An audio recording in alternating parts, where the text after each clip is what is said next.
Grace, mercy, and peace belong to you. They are free gifts from the one who was and is to come. Lately, I've started to pay more attention to TV shows and movies. Now that I have a daughter who's a Hollywood production type and a son who fancies himself as this would-be screenwriter. So consequently, I've started watching things through their eyes, wondering just how that shot was staged. Would she have staged it that way?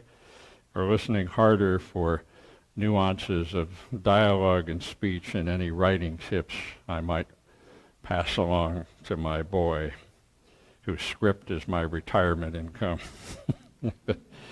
One of the things I might otherwise have missed picking up on is that Hollywood is bringing back one of my favorite TV addictions from the 1980s, a show called MacGyver. Anybody remember MacGyver?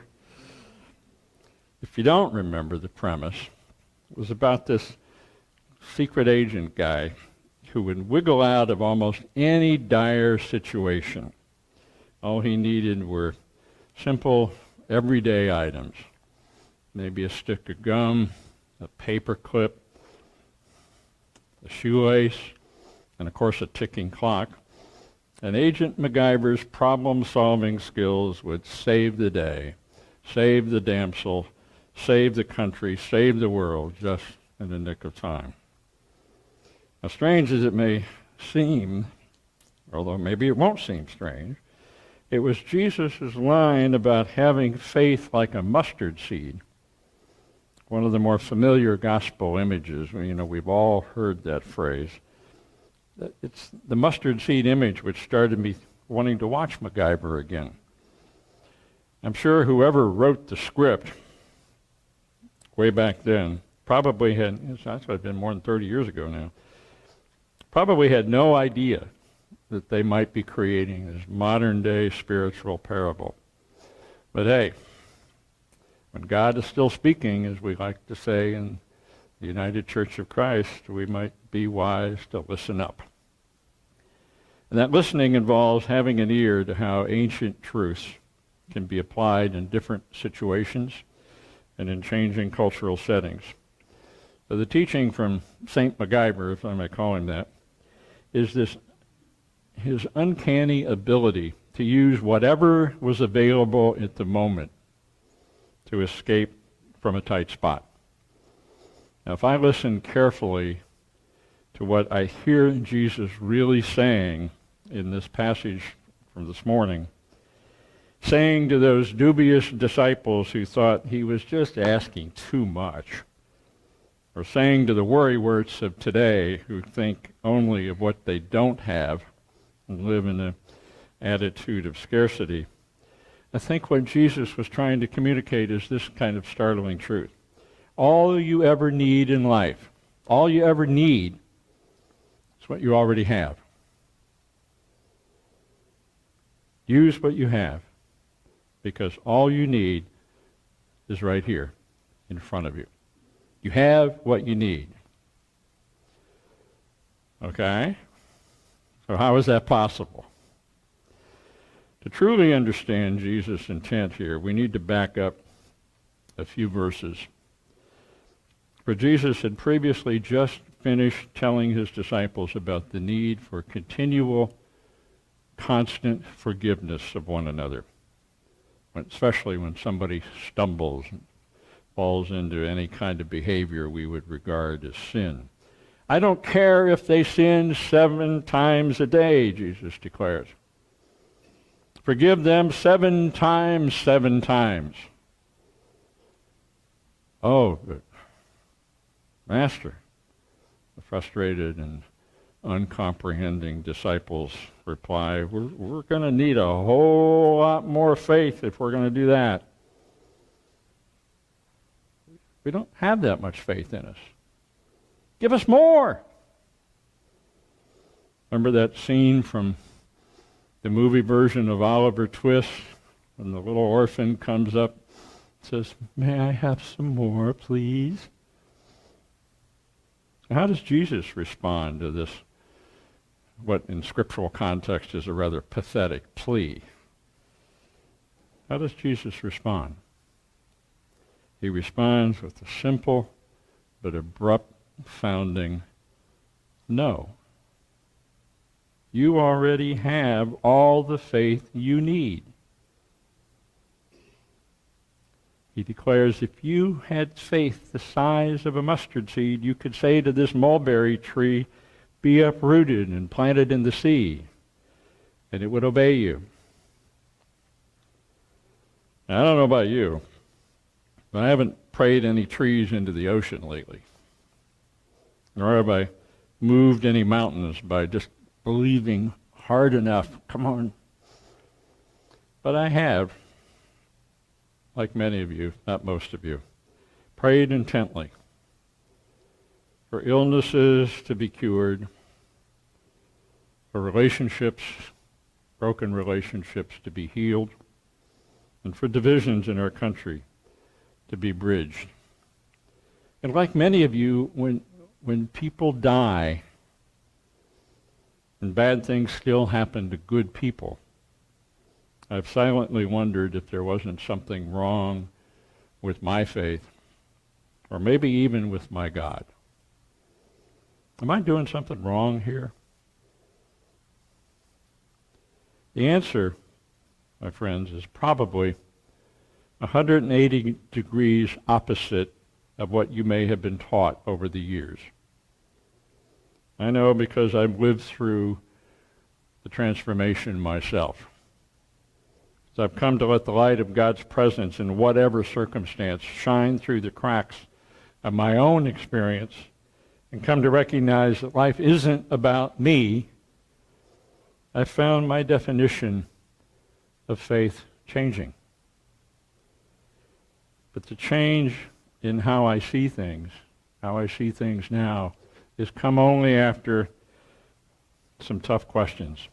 Questions I didn't want to confront, and questions that still sometimes nag today. Are my prayers merely trying to nag and manipulate God into doing what I want?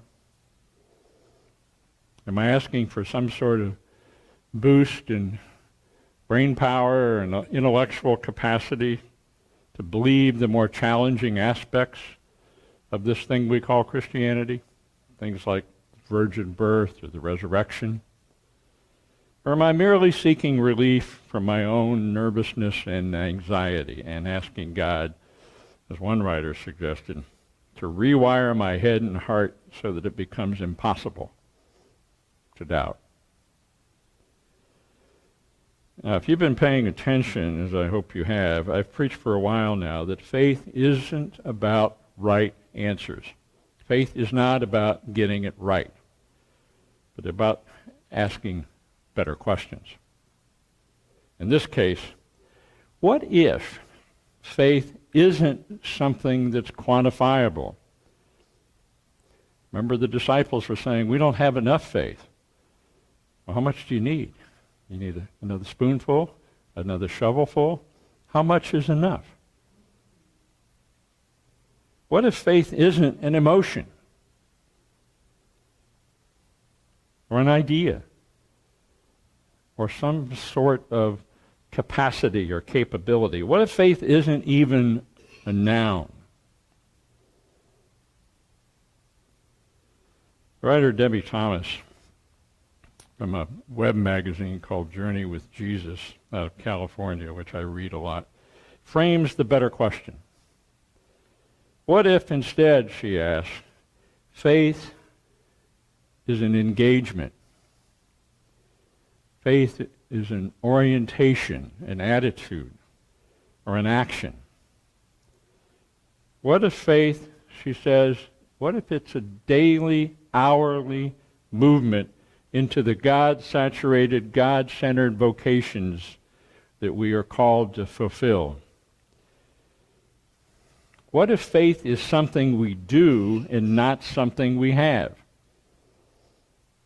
What if faith is that experience of doing rather than something that's all trapped up here?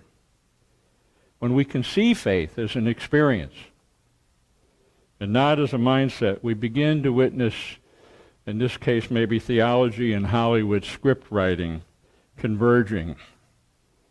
In my business life, I went through a lot of life coaching training, which was essentially designed to help people develop what they could not see in themselves. Jesus sees in the disciples who are worrying that they just don't have enough horsepower.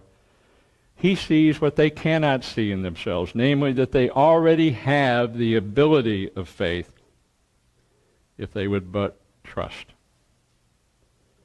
Don't you get it? Asked the Savior. Don't you get it? Do you still not understand?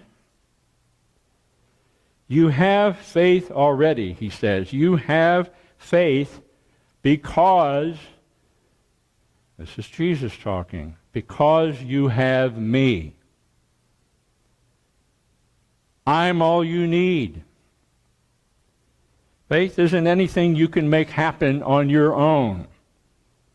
It is the faithfulness of Jesus on the cross, the faithfulness of the cross that has empowered us to believe.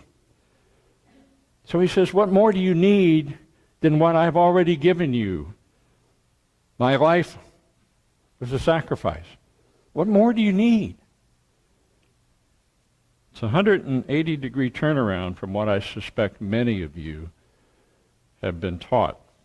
The 180-degree turnaround I know from what I was taught in my early youth. Faith isn't about us or about the capacity to do anything. Faith is about the power of a great God acting in and through us. Faith is about using the power we have already been given. I like the way the eloquent writer and former Episcopal priest, Barbara Brown Taylor, says. She says the problem with the church and the problem with Christianity is that too many of us waste a great deal of time and energy looking for the key to the treasure box of more. If only I had this. If only I had that. If only I could do whatever. Whatever we think we lack. But in truth, she says, all we are truly missing, hear this, is the willingness to imagine that we already have everything we need.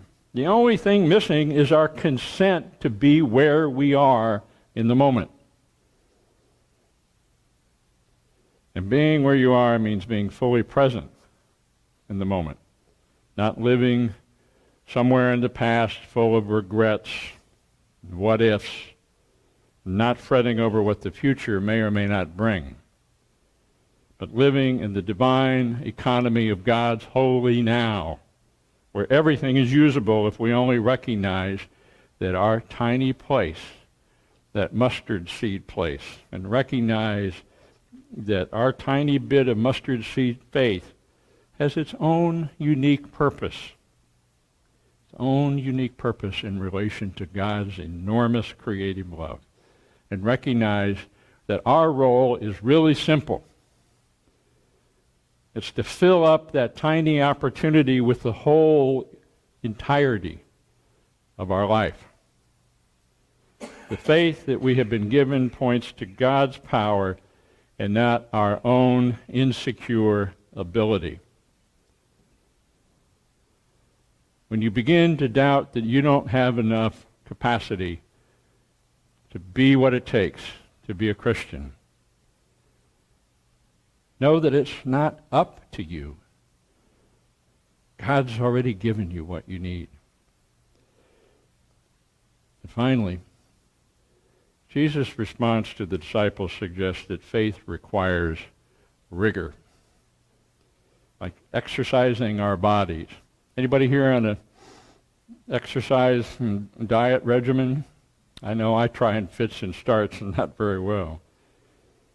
Our faith requires muscle memory, just like it grows stronger when our bodies are exercised and weakens when we allow it to lie idle and be underutilized. Faith requires muscle memory. Do faith.